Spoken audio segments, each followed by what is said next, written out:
मेरे बहुत ही प्यारे प्यारे बच्चों, सत श्री अकाल।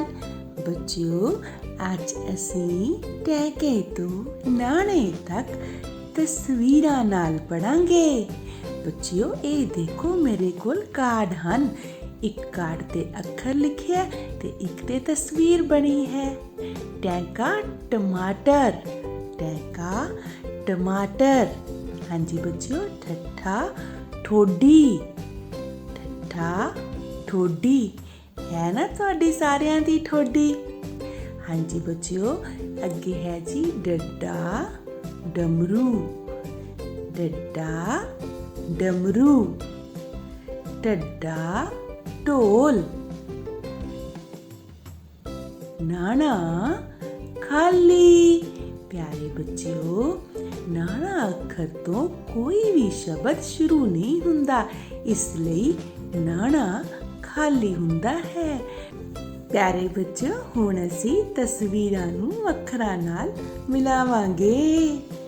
ਹਾਂਜੀ ਬੱਚਿਓ, ਸਭ ਤੋਂ ਪਹਿਲਾ ਅੱਖਰ ਹੈ ਟੈਂਕਾ। ਦੱਸੋ ਬੱਚਿਓ, ਕਿਹੜੀ ਤਸਵੀਰ ਨਾਲ ਮਿਲੇਗਾ?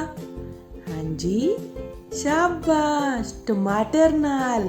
ਟੈਂਕਾ ਟਮਾਟਰ। ਹਾਂਜੀ ਬੱਚਿਓ, ਅਗਲਾ ਅੱਖਰ ਕਿਹੜਾ ਹੈ? ਠੱਠਾ। ਠੱਠਾ ਕਿਹੜੀ ਤਸਵੀਰ ਨਾਲ ਮਿਲੇਗਾ ਜੀ? ਠੋਡੀ, ਠੱਠਾ ਠੋਡੀ।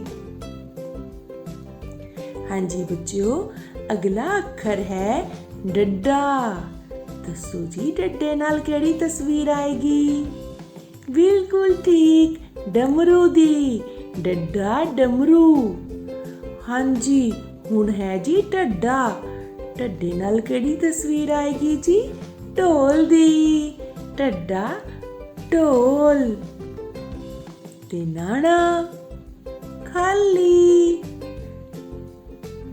ਹਾਂਜੀ ਬੱਚਿਓ, ਟੈਂਕਾ ਟਮਾਟਰ, ਠੱਠਾ ਠੋਡੀ, ਡੱਡਾ ਡਮਰੂ, ਢੱਡਾ ਢੋਲ ਤੇ ਨਾਣਾ ਖਾਲੀ। ਪਿਆਰੇ ਬੱਚਿਓ, ਹੁਣ ਅਸੀਂ ਹਾਹਾ ਅੱਖਰ ਲਿਖਣਾ ਸਿੱਖਾਂਗੇ। ਦੇਖੋ ਬੱਚਿਓ, ਸਭ ਤੋਂ ਪਹਿਲੇ ਲੇਟਵੀਂ ਰੇਖਾ ਲਗਾਣੀ ਹੈ, ਫਿਰ ਤੁਸੀਂ ਖੜਵੀਂ ਰੇਖਾ ਲਗਾਣੀ ਹੈ। ਹਾਂਜੀ ਬੱਚਿਓ, ਫਿਰ ਗੋਲਾਈ ਵਿੱਚ ਹਾਹਾ ਬਣਾ ਦੇਣਾ ਹੈ। ਲੇਟਵੀਂ ਰੇਖਾ, ਸਿੱਧੀ ਰੇਖਾ ਤੇ ਗੋਲ ਘੁਮਾਣਾ ਹੈ ਉੱਪਰ ਵੱਲ। ਦੇਖੋ ਜੀ, ਲੇਟਵੀਂ ਰੇਖਾ, ਸਿੱਧੀ ਰੇਖਾ, ਗੋਲ ਘੁਮਾ ਕੇ ਉੱਪਰ ਲੈ ਗਏ। ਬਣ ਗਿਆ ਹਾਹਾ। ਹਾਂਜੀ ਪਿਆਰੇ ਬੱਚਿਓ, ਦੇਖੋ ਇਸ ਤਰ੍ਹਾਂ।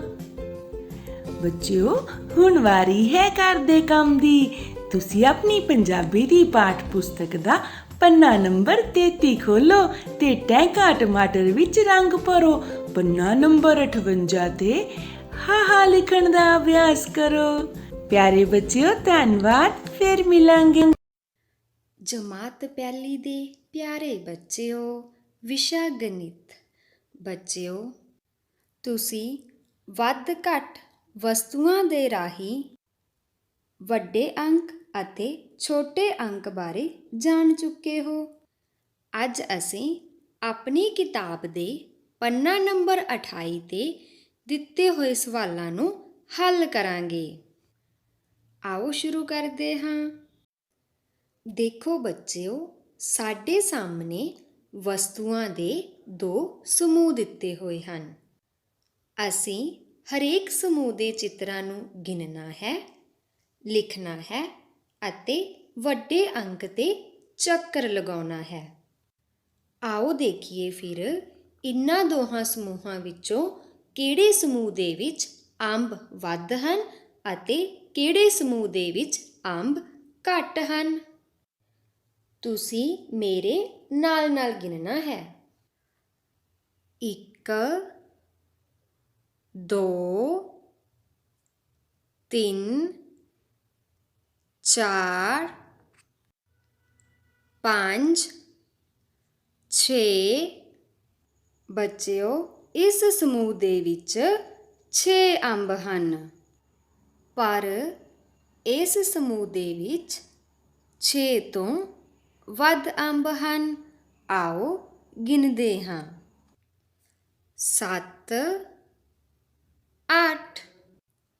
ਹਾਂਜੀ ਬੱਚਿਓ, ਇਸ ਸਮੂਹ ਦੇ ਵਿੱਚ 8 ਅੰਬ ਹਨ ਅਤੇ ਇਸ ਸਮੂਹ ਦੇ ਵਿੱਚ 6 ਅੰਬ ਹਨ।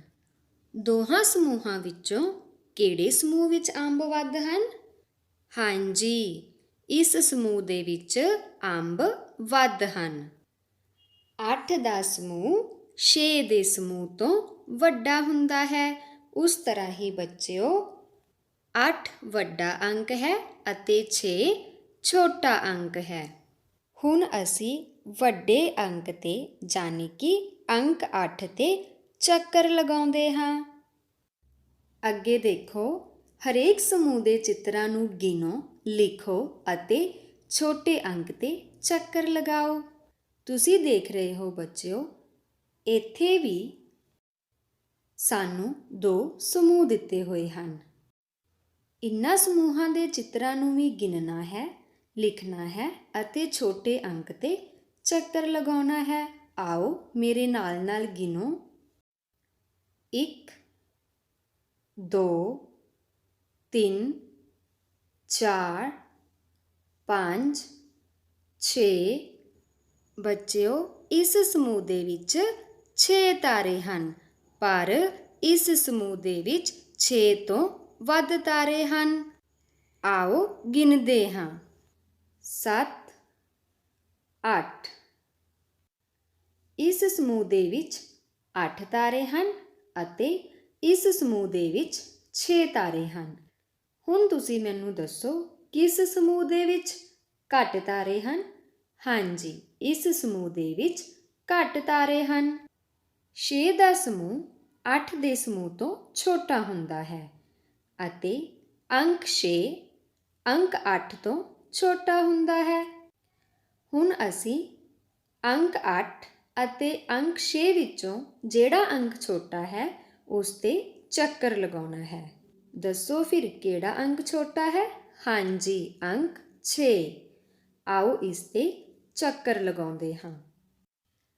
ਹਾਂਜੀ ਬੱਚਿਓ, ਅੱਜ ਤੁਸੀਂ ਦਿੱਤੇ ਹੋਏ ਸਮੂਹਾਂ ਦੀਆਂ ਵਸਤੂਆਂ ਨੂੰ ਗਿਣਦੇ ਹੋਏ ਵੱਡੇ ਅੰਕ ਅਤੇ ਛੋਟੇ ਅੰਕ ਨਾਲ ਸੰਬੰਧਿਤ ਸਵਾਲਾਂ ਨੂੰ ਹੱਲ ਕਰਨਾ ਸਿੱਖਿਆ ਹੈ। ਹੁਣ ਤੁਸੀਂ ਆਪਣੇ ਘਰ ਆਪਣੀ ਕਿਤਾਬ ਦੇ ਪੰਨਾ ਨੰਬਰ 28 ਤੇ ਦਿੱਤੇ ਹੋਏ ਇਨ੍ਹਾਂ ਸਾਰੇ ਸਵਾਲਾਂ ਨੂੰ ਹੱਲ ਕਰਨਾ ਹੈ।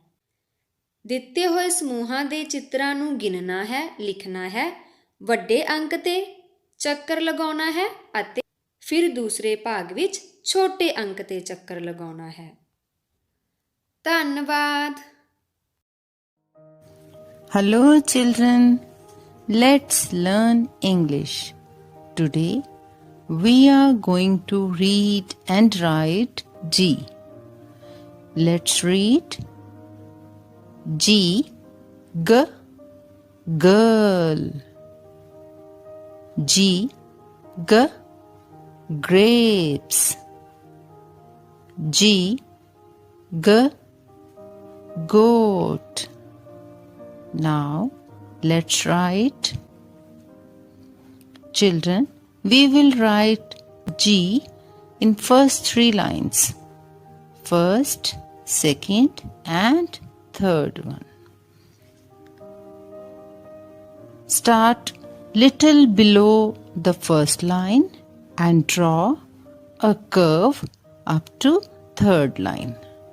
Further, extend with the standing line up to middle line and a sleeping line towards left.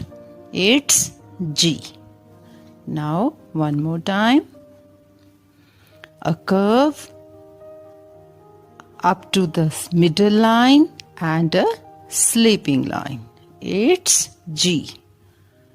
Once again, a curve up to the middle line and a sleeping line. It's G. So children, let us feel the shape of G. Make a curve from top to bottom. Yes. Then a standing line upwards and a sleeping line inwards. It is G. G says G, G, grapes. For writing G, we will use first 3 lines of your notebook.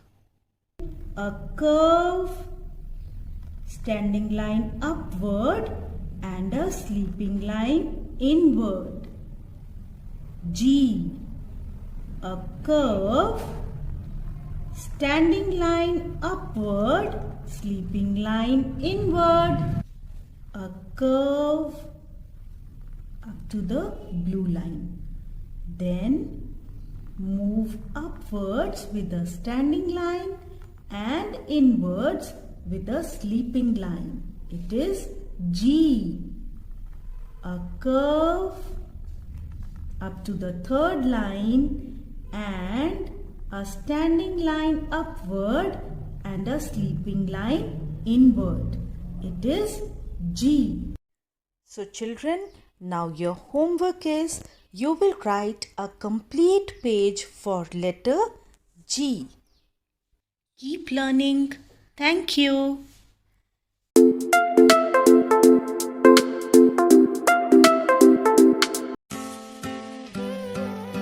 ਬੀਬੇ ਬੱਚਿਓ, ਅੱਜ ਇੱਕ ਹੋਰ ਬੀਬਾ ਬਾਲ ਆਪਣੀਆਂ ਭਾਵਨਾਵਾਂ ਨੂੰ ਇੱਕ ਕਵਿਤਾ ਰਾਹੀਂ ਦੱਸ ਰਿਹਾ ਹੈ। ਆਓ ਸੁਣਦੇ ਹਾਂ।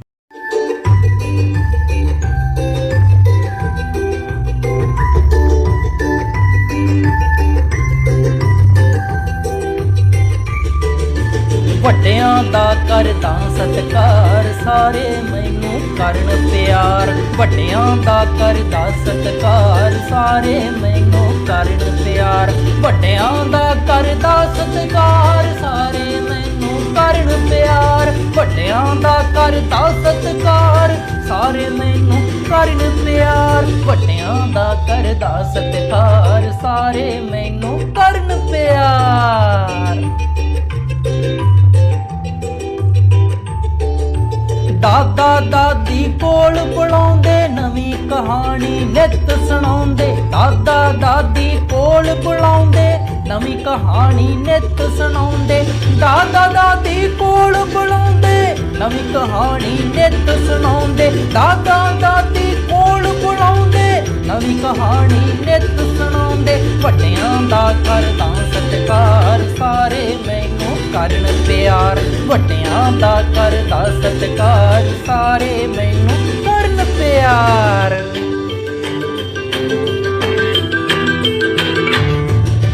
ਮੰਮੀ ਪਾਪਾ ਰੱਖਦੇ ਖਿਆਲ, ਮੈਨੂੰ ਬਣਾਇਆ ਚੰਗਾ ਬਾਲ। ਮੰਮੀ ਪਾਪਾ ਰੱਖਦੇ ਖਿਆਲ, ਮੈਨੂੰ ਬਣਾਇਆ ਚੰਗਾ ਬਾਲ। ਮੰਮੀ ਪਾਪਾ ਰੱਖਦੇ ਖਿਆਲ, ਮੈਨੂੰ ਬਣਾਇਆ ਚੰਗਾ ਬਾਲ। ਮੰਮੀ ਪਾਪਾ ਰੱਖਦੇ ਖਿਆਲ, ਮੈਨੂੰ ਬਣਾਇਆ ਚੰਗਾ ਬਾਲ। ਵੱਡਿਆਂ ਦਾ ਕਰਦਾ ਸਤਿਕਾਰ, ਸਾਰੇ ਮੈਨੂੰ ਕਰਨ ਪਿਆਰ।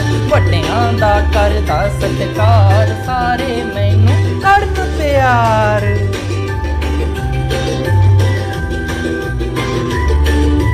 ਜੀ ਜੀ ਆਖ ਬੁਲਾਵਾਂ ਸਭ ਨੂੰ, ਚਾਅ ਨਾਲ ਸੀਸ ਝੁਕਾਵਾਂ ਸਭ ਨੂੰ। ਜੀ ਜੀ ਆਖ ਬੁਲਾਵਾਂ ਸਭ ਨੂੰ, ਚਾਅ ਨਾਲ ਸੀਸ ਝੁਕਾਵਾਂ ਸਭ ਨੂੰ। ਜੀ ਜੀ ਆਖ ਬੁਲਾਵਾਂ ਸਭ ਨੂੰ, ਚਾਅ ਨਾਲ ਸੀਸ ਝੁਕਾਵਾਂ ਸਭ ਨੂੰ।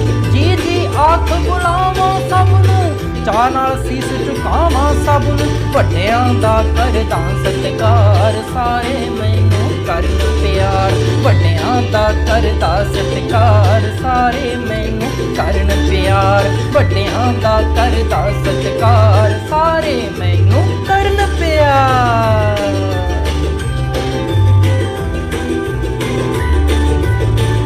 ਹਾਂਜੀ ਬੱਚਿਓ, ਮੈਨੂੰ ਪਤਾ ਹੈ ਤੁਹਾਨੂੰ ਇਹ ਕਵਿਤਾ ਬਹੁਤ ਵਧੀਆ ਲੱਗੀ। ਤਾਂ ਅੱਜ ਘਰ ਦੇ ਕੰਮ ਵਿੱਚ ਵੀ ਤੁਸੀਂ ਇਹ ਕਵਿਤਾ ਯਾਦ ਕਰਨੀ ਹੈ।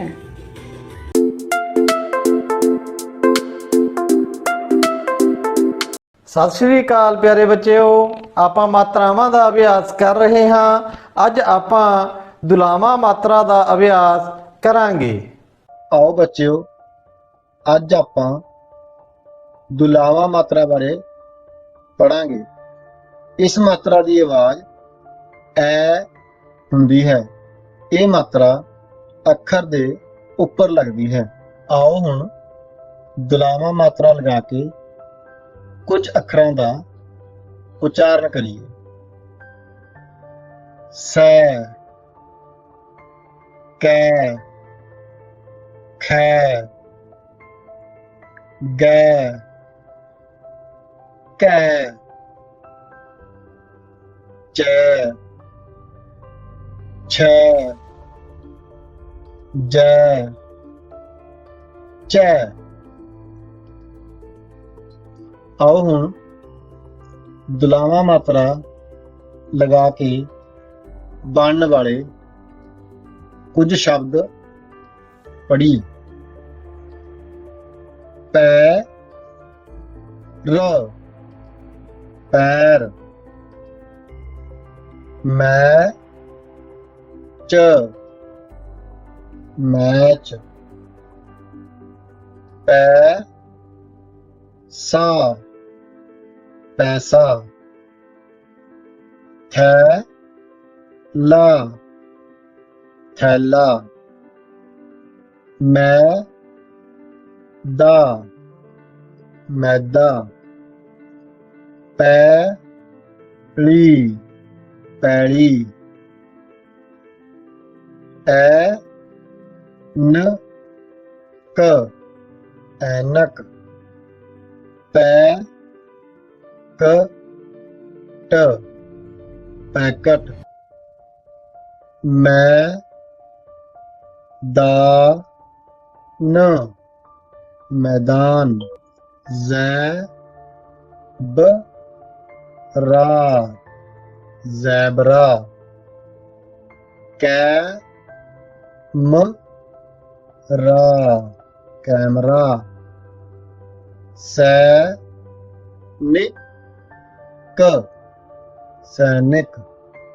ਬੈ, ਟ, ਰੀ, ਬੈਟਰੀ। ਆਓ ਹੁਣ ਇਸ ਮਾਤਰਾ ਨਾਲ ਬਣੇ ਸ਼ਬਦਾਂ ਤੋਂ ਕੁਝ ਵਾਕ ਪੜ੍ਹੀਏ। ਐਤਵਾਰ ਦਾ ਦਿਨ ਸੀ। ਕਰਨੈਲ ਆਪਣੇ ਚਾਚੇ ਨਾਲ ਪੈਲੀ ਵੇਖਣ ਗਿਆ। ਕਰਨੈਲ ਦਾ ਭਰਾ ਜਰਨੈਲ ਹਲ ਵਾਹ ਰਿਹਾ ਸੀ। ਪੈਲੀ ਦੇ ਚਾਰੇ ਪਾਸੇ ਸਫੈਦੇ ਸਨ। ਨੇੜੇ ਹੀ ਟਿਊਬਵੈੱਲ ਚੱਲ ਰਿਹਾ ਸੀ। ਟਿਊਬਵੈੱਲ ਦੇ ਚੁਬੱਚੇ ਵਿੱਚ ਬੱਚੇ ਤੈਰ ਰਹੇ ਸਨ। ਪਿਆਰੇ ਬੱਚਿਓ, ਆਪਣੀ ਪਾਠ ਪੁਸਤਕ ਦੇ 17 ਨੰਬਰ ਪੰਨੇ ਉੱਪਰ ਦਿੱਤੇ ਦੁਲਾਵਾ ਮਾਤਰਾ ਵਾਲੇ ਸ਼ਬਦਾਂ ਦਾ ਅਤੇ ਵਾਕਾਂ ਨੂੰ ਪੜ੍ਹਨ ਦਾ ਅਭਿਆਸ ਤੁਸੀਂ ਘਰ ਬੈਠ ਕੇ ਕਰਨਾ ਹੈ।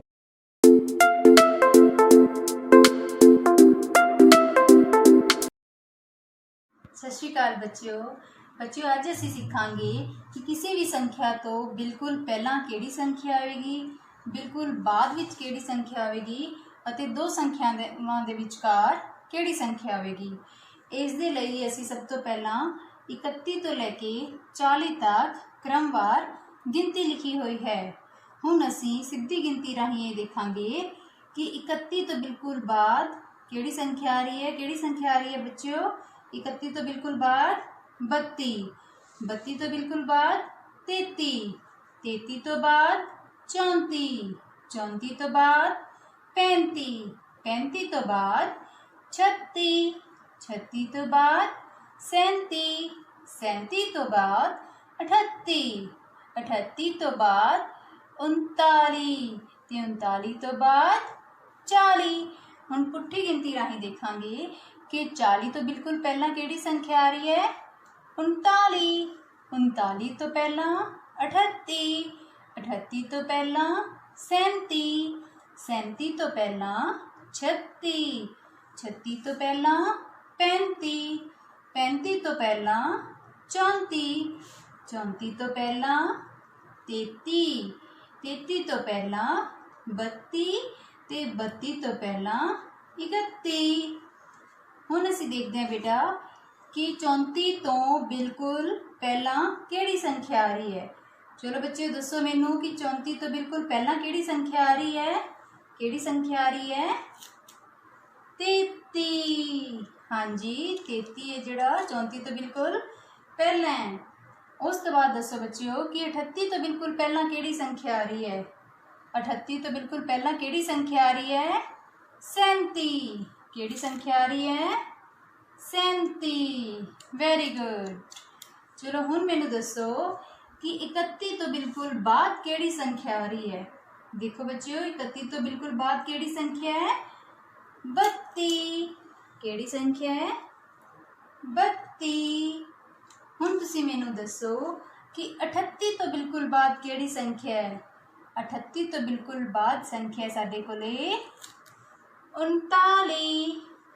ਕਿਹੜੀ ਸੰਖਿਆ ਬੱਚਿਓ 38 ਤੋਂ ਬਾਅਦ? 39। ਹੁਣ ਅਸੀਂ ਦੇਖਾਂਗੇ ਕਿ 34 ਤੇ 36 ਦੇ ਵਿਚਕਾਰ ਕਿਹੜੀ ਸੰਖਿਆ ਹੈ। 34 ਤੇ 36 ਦੇ ਵਿਚਕਾਰ ਸਾਡੇ ਕੋਲੇ ਸੰਖਿਆ ਹੈ 35। ਕਿਹੜੀ ਸੰਖਿਆ ਬੱਚਿਓ? 35। ਹਾਂਜੀ ਬੱਚਿਓ ਹੁਣ ਇੱਥੇ ਇੱਕ ਸੰਖਿਆ ਦਿੱਤੀ ਹੋਈ ਹੈ। ਕੀ ਤੁਸੀਂ ਮੈਨੂੰ ਦੱਸ ਸਕਦੇ ਹੋ ਕਿਹੜੀ ਸੰਖਿਆ ਹੈ? ਹਾਂਜੀ ਬੱਚਿਓ ਦੱਸੋ ਕਿਹੜੀ ਸੰਖਿਆ ਹੈ? 50 4 54। ਕਿਹੜੀ ਸੰਖਿਆ ਹੈ? 54। Very good. ਕੀ ਤੁਸੀਂ ਮੈਨੂੰ ਇਹ ਦੱਸ ਸਕਦੇ ਹੋ ਕਿ 54 ਤੋਂ ਬਿਲਕੁਲ ਪਹਿਲਾਂ ਕਿਹੜੀ ਸੰਖਿਆ ਆਵੇਗੀ? ਹਾਂਜੀ ਬੱਚਿਓ ਦੱਸੋ, ਸੋਚੋ। ਹਾਂਜੀ 54 ਤੋਂ ਬਿਲਕੁਲ ਪਹਿਲਾਂ ਸੰਖਿਆ ਸਾਡੇ ਕੋਲ ਆਵੇਗੀ 53। ਤੇ ਹੁਣ ਤੁਸੀਂ ਮੈਨੂੰ ਇਹ ਦੱਸ ਸਕਦੇ ਹੋ ਕਿ 54 ਤੋਂ ਬਿਲਕੁਲ ਬਾਅਦ ਕਿਹੜੀ ਸੰਖਿਆ ਆਵੇਗੀ? ਹਾਂਜੀ ਬੱਚਿਓ ਦੱਸੋ ਕਿਹੜੀ ਸੰਖਿਆ ਆਵੇਗੀ 54 ਤੋਂ ਬਿਲਕੁਲ ਬਾਅਦ? Very good. 54 ਤੋਂ ਬਿਲਕੁਲ ਬਾਅਦ ਆਵੇਗੀ ਸਾਡੇ ਕੋਲ ਸੰਖਿਆ 55। 54 ਤੋਂ ਬਿਲਕੁਲ ਬਾਅਦ ਕਿਹੜੀ ਸੰਖਿਆ ਆਵੇਗੀ? 55। ਹੁਣ ਅਸੀਂ ਇੱਕ ਹੋਰ ਉਦਾਹਰਨ ਲੈਣੇ ਹਾਂ। ਹਾਂਜੀ ਬੱਚਿਓ ਸਾਡੇ ਕੋਲੇ ਹੁਣ ਦੋ ਸੰਖਿਆਵਾਂ ਨੇ। ਦੇਖੋ ਕਿਹੜੀ ਕਿਹੜੀ ਸੰਖਿਆ ਹੈ? 57 ਅਤੇ 59। ਕਿਹੜੀ ਸੰਖਿਆ ਹੈ? 57 ਅਤੇ 59। ਕੀ ਤੁਸੀਂ ਮੈਨੂੰ ਦੱਸ ਸਕਦੇ ਹੋ ਇਹਨਾਂ ਦੋਨਾਂ ਦੇ ਵਿਚਕਾਰ ਕਿਹੜੀ ਸੰਖਿਆ ਆਵੇਗੀ? ਹਾਂਜੀ ਬੱਚਿਓ ਕਿਹੜੀ ਸੰਖਿਆ ਆਵੇਗੀ ਇਹਨਾਂ ਦੋਨਾਂ ਦੇ ਵਿਚਕਾਰ? Very good. ਕਿਹੜੀ ਸੰਖਿਆ ਸਾਡੇ ਕੋਲੇ? 58। ਤੁਸੀਂ ਬਿਲਕੁਲ ਸਹੀ ਦੱਸਿਆ। ਹੁਣ ਬੱਚਿਓ ਅਸੀਂ ਬਿਲਕੁਲ ਪਹਿਲਾਂ, ਬਿਲਕੁਲ ਬਾਅਦ ਅਤੇ ਵਿਚਕਾਰ ਵਾਲੀ ਸੰਖਿਆਵਾਂ ਜੋ ਸਿੱਖ ਚੁੱਕੇ ਹਾਂ। ਬੱਚਿਓ ਤੁਸੀਂ ਘਰੇ ਇਸ ਤਰ੍ਹਾਂ ਦੇ ਸੰਖਿਆ ਕਾਰਡ ਬਣਾ ਲੈਣੇ ਹਨ ਅਤੇ ਇਹ ਅਭਿਆਸ ਕਰਨਾ ਹੈ ਕਿ ਕਿਹੜੀ ਸੰਖਿਆ ਕਿਸੇ ਸੰਖਿਆ ਤੋਂ ਪਹਿਲਾਂ ਆ ਰਹੀ ਹੈ, ਕਿਹੜੀ ਸੰਖਿਆ ਕਿਸੇ ਦੂਸਰੀ ਸੰਖਿਆ ਤੋਂ ਬਾਅਦ ਵਿੱਚ ਆ ਰਹੀ ਹੈ ਤੇ ਕਿਹੜੀ ਸੰਖਿਆ ਦੋ ਸੰਖਿਆਵਾਂ ਦੇ ਵਿਚਕਾਰ ਆ ਰਹੀ ਹੈ। Thank you.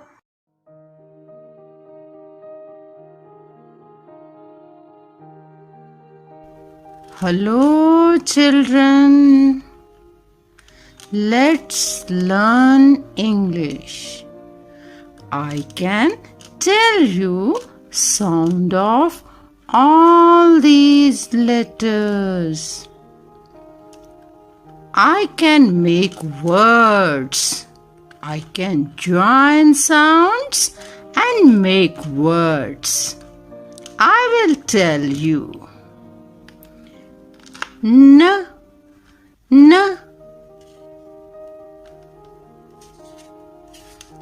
a, a,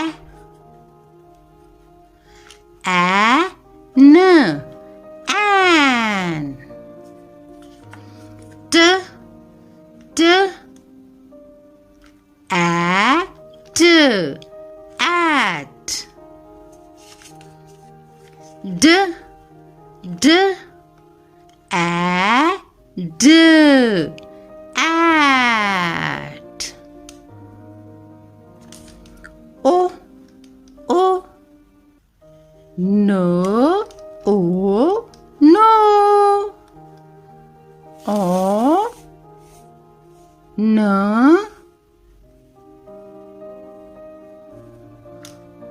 on. Let's learn more. Let's learn more. Now we will join sounds of two letters to make small words. Now we will speak sound of the letter but not its name. Let's join sounds. A, N, an. A, N, am. A, S, as.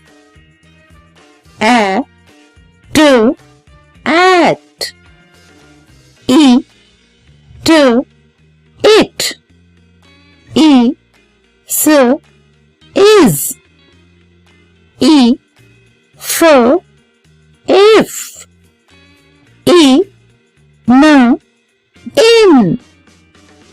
O, r, or. O, n, on. O, f, off.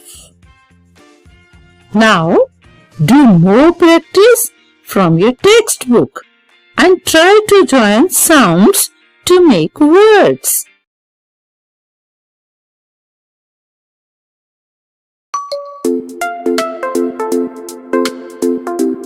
School ਸਿੱਖਿਆ ਵਿਭਾਗ ਪੰਜਾਬ ਦੀ online ਜਮਾਤ ਵਿੱਚ ਸਭ ਬੱਚਿਆਂ ਦਾ ਬਹੁਤ ਨਿੱਘਾ ਸਵਾਗਤ ਹੈ। ਬਹੁਤ ਪਿਆਰੇ ਵਿਦਿਆਰਥੀਓ, ਅੱਜ ਅਸੀਂ ਪੜ੍ਹਨ ਜਾ ਰਹੇ ਹਾਂ ਜਮਾਤ ਤੀਜੀ ਦਾ ਪਾਠ ਨੰਬਰ 4 ਦੀਪੂ ਨੇ ਛੁੱਟੀ ਲਈ। ਇਸ ਕਹਾਣੀ ਦੇ ਪਾਤਰ ਹਨ ਦੀਪੂ, ਚਿੜੀ, ਮਧੂਮੱਖੀ, ਕੁੱਤਾ ਅਤੇ ਕੀੜੀਆਂ। ਆਓ ਪੜ੍ਹੀਏ। ਦੀਪੂ ਤੀਜੀ ਜਮਾਤ ਵਿੱਚ ਪੜ੍ਹਦਾ ਸੀ। ਉਸਦਾ ਮਨ ਪੜ੍ਹਾਈ ਵਿੱਚ ਨਹੀਂ ਸੀ ਲੱਗਦਾ। ਉਸਦਾ ਜੀ ਕਰਦਾ ਕਿ ਉਹ ਸਾਰਾ ਦਿਨ ਖੇਡਦਾ ਰਹੇ, ਬਸ ਖੇਡਦਾ ਰਹੇ, ਤਿਤਲੀਆਂ ਨਾਲ, ਚਿੜੀਆਂ ਨਾਲ, ਕੀੜੀਆਂ ਨਾਲ ਜਾਂ ਆਪਣੇ ਹਾਣ ਦੇ ਬੱਚਿਆਂ ਨਾਲ। ਰੋਜ਼ ਸਵੇਰੇ ਜਦੋਂ ਉਸਦੀ ਮੰਮੀ ਸਕੂਲ ਜਾਣ ਲਈ ਉਠਾਉਂਦੀ ਤਾਂ ਉਹ ਇੱਕੋ ਗੱਲ ਕਹਿੰਦਾ, ਮੰਮੀ ਅੱਜ ਮੈਨੂੰ ਛੁੱਟੀ ਲੈ ਦਿਓ। ਉਸਦੀ ਮੰਮੀ ਉਸਨੂੰ ਜਵਾਬ ਦਿੰਦੀ, ਤੂੰ ਕੱਲਾ ਕੀ ਕਰੇਂਗਾ? ਮੈਂ ਕੰਮ ਤੇ ਜਾਣਾ ਹੈ, ਤੇਰੇ ਪਾਪਾ ਨੇ ਕੰਮ ਤੇ ਜਾਣਾ ਹੈ, ਤੇਰੇ ਨਾਲ ਦੇ ਸਾਰੇ ਬੱਚੇ ਸਕੂਲ ਚਲੇ ਜਾਣਗੇ, ਤੂੰ ਖੇਡੇਂਗਾ ਵੀ ਕਿਸ ਨਾਲ? ਸਾਰੇ ਚੰਗੇ ਬੱਚੇ ਰੋਜ਼ਾਨਾ ਸਕੂਲ ਜਾਂਦੇ ਹਨ, ਪੜ੍ਹਾਈ ਕਰਦੇ ਹਨ।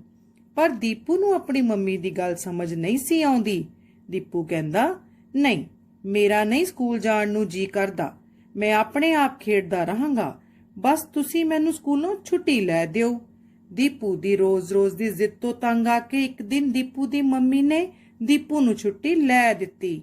ਦੀਪੂ ਬਹੁਤ ਖੁਸ਼ ਹੋਇਆ ਕਿ ਅੱਜ ਉਸਨੂੰ ਨਾ ਤਾਂ ਸਕੂਲ ਜਾਣਾ ਪਵੇਗਾ, ਨਾ ਹੀ ਪੜ੍ਹਨਾ ਪਵੇਗਾ। ਸਵੇਰੇ ਉੱਠ ਕੇ ਉਹ ਭੱਜਾ ਬਾਗ ਵਿੱਚ ਗਿਆ। ਦੀਪੂ ਨੇ ਬਾਗ ਵਿੱਚ ਦੇਖਿਆ ਮਧੂਮੱਖੀਆਂ ਫੁੱਲਾਂ ਤੇ ਮੰਡਲਾ ਰਹੀਆਂ ਸਨ।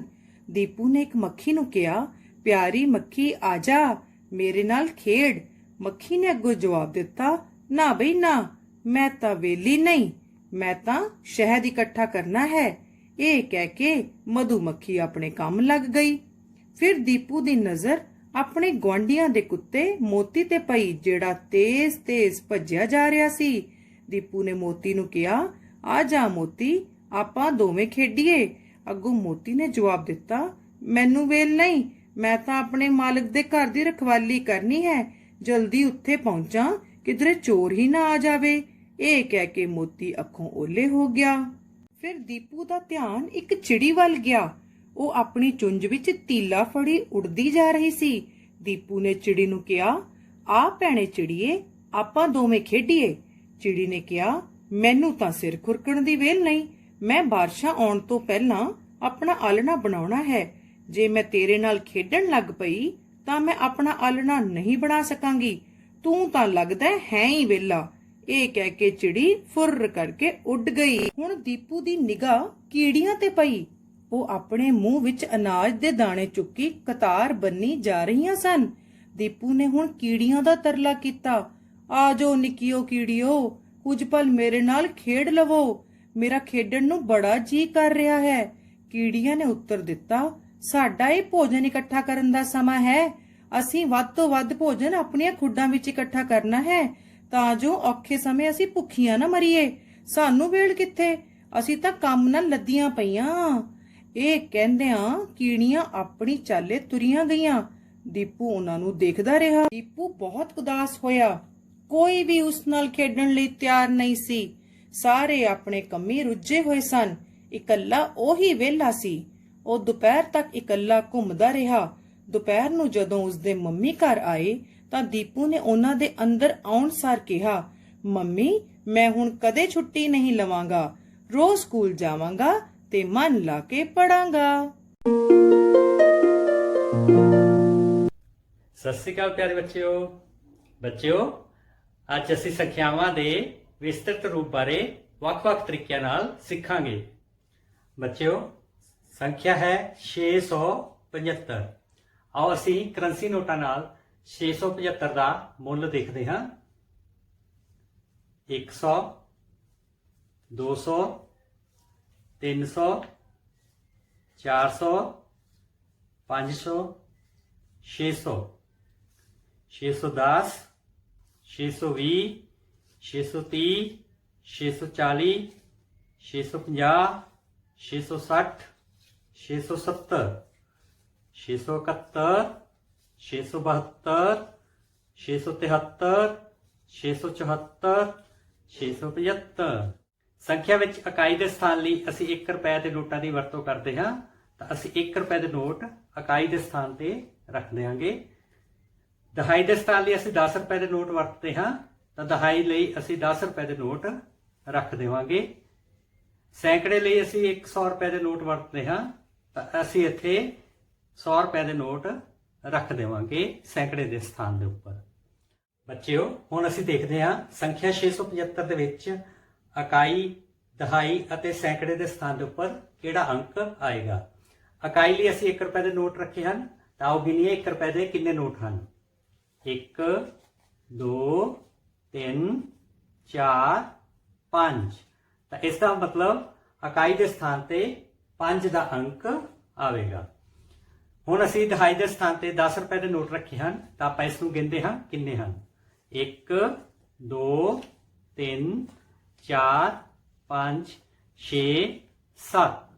ਤਾਂ ਦਹਾਈ ਦੇ ਸਥਾਨ ਤੇ ਸਾਡੇ ਕੋਲ 7 ਦਾ ਅੰਕ ਆਵੇਗਾ। ਇਸ ਤੋਂ ਬਾਅਦ ਅਸੀਂ ਸੈਂਕੜੇ ਦੇ ਸਥਾਨ ਲਈ 100 ਦੇ ਨੋਟ ਗਿਣਾਂਗੇ। 1, 2, 3, 4, 5, 6। ਤਾਂ ਸੈਂਕੜੇ ਦੇ ਸਥਾਨ ਤੇ ਸਾਡੇ ਕੋਲ 6 ਦਾ ਅੰਕ ਆਵੇਗਾ। ਇਸ ਤਰ੍ਹਾਂ ਸੰਖਿਆ 675 ਦੇ ਵਿੱਚ ਇਕਾਈ ਦੇ ਸਥਾਨ ਤੇ 5 ਦਾ ਅੰਕ, ਦਹਾਈ ਦੇ ਸਥਾਨ ਤੇ 7 ਦਾ ਅੰਕ ਅਤੇ ਸੈਂਕੜਾ ਦੇ ਸਥਾਨ ਤੇ 6 ਦਾ ਅੰਕ ਹੈ। ਬੱਚਿਓ, ਇਸ ਤਰ੍ਹਾਂ ਅਸੀਂ ਜੇਕਰ ਸੰਖਿਆ 675 ਨੂੰ ਵਿਸਤ੍ਰਿਤ ਰੂਪ ਵਿੱਚ ਲਿਖਣਾ ਹੋਵੇ ਤਾਂ ਸਾਡੇ ਕੋਲ ਆਏਗਾ 675 ਬਰਾਬਰ 6 ਸੈਂਕੜੇ, 7 ਦਹਾਈਆਂ ਅਤੇ 5 ਇਕਾਈਆਂ। ਬੱਚੇ, ਹੁਣ ਅਸੀਂ ਸੰਖਿਆ 675 ਦੇ ਮਾਨ ਕਾਰਡ ਲੈਂਦੇ ਹਾਂ ਤੇ ਜਦੋਂ ਅਸੀਂ 675 ਦੇ ਮਾਨ ਕਾਰਡ ਨੂੰ ਖੋਲਦੇ ਹਾਂ ਤਾਂ ਸਾਡੇ ਕੋਲ ਉਸ ਸੰਖਿਆ ਦਾ ਵਿਸਤ੍ਰਿਤ ਰੂਪ ਆ ਜਾਂਦਾ ਹੈ 675।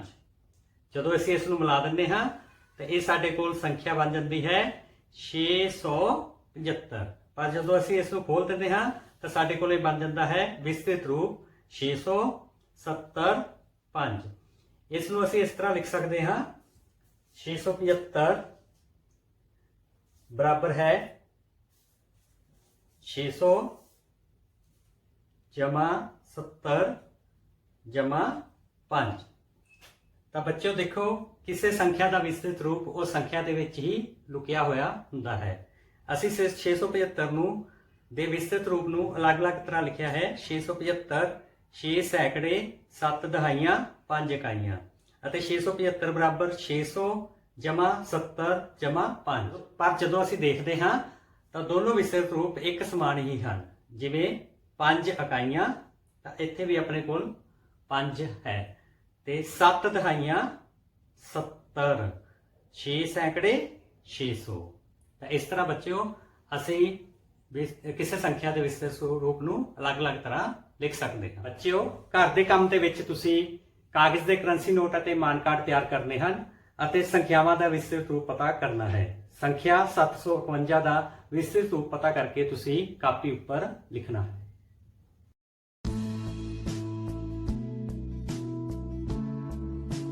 Hello kids, we have read the lesson Me and My Family. You know very well about Ravi's family. Let's revise about all the family members of Ravi. Tell me, who is he? Yes, he is Ravi's grandfather. Yes, he is Ravi's grandfather. Good. Tell me, who is she? She is Ravi's grandmother. Okay? Grandmother. Yes. Grandfather, grandmother. Who was he? He is Ravi's father. You all know very well. Father's father, grandfather, father's mother, grandmother. Okay? Father de father, grandfather. Father de mother, grandmother. That's very good. She is Ravi's mother. Okay? Good. He is Ravi's father and she is Ravi's mother. Father, mother. Okay, next one. Okay. Tell me, who is he? Guess. He is Ravi's uncle. Uncle means brother's brother, father's brother, father de brother. Okay? Uncle, Ravi's uncle, father's brother. Good. Who is she? She is Ravi's aunt. Yes. Uncle, aunt. Uncle, aunt. Good. Guess. Who is he? Yes. Who is he? He is Ravi's elder brother. Big brother. Elder hai, vada pra hai. Okay, why? Check from here. He is 10 years old and Ravi is just 8 years old. 8, 10. That's why he is big one. Okay? Elder brother. Okay. Now, check it. How cute she is. She is Ravi's younger sister. Younger, choti pen. Okay? ये रवि तो छोटी है. Why? Because she is just 7 years old. And Ravi is, you all know very well, Ravi is 8 years old. Okay? That's why she is younger one. Understand? Good. Who is she? She is Ravi's younger sister.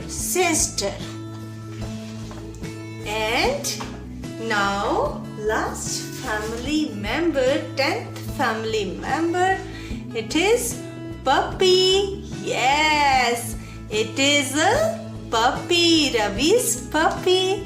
He is also a family member. Good.